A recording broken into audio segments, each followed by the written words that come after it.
একটু দিলি না হ্যাঁ আয় গেন্দা একটু দিলি না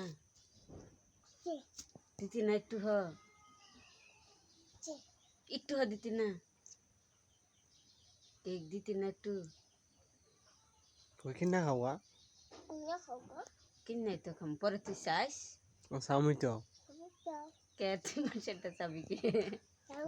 ইয়া তো দাঁত কালো হয়ে গেছে গা কেক খাইছে যে হ্যাঁ দেখি হ্যাঁ তাই তো আর কেক খাইস না যে কালা কেক যে ওই যে দেখ কেক কালা দাঁত কালো হয়ে গেছে গা ওই যে আয়না দিয়া দেখ গা জানো কোনো এই যে দেখো এই যে কালো গেছে দেখছা আর কেক খাবি আর কেক খাবি না হে এনে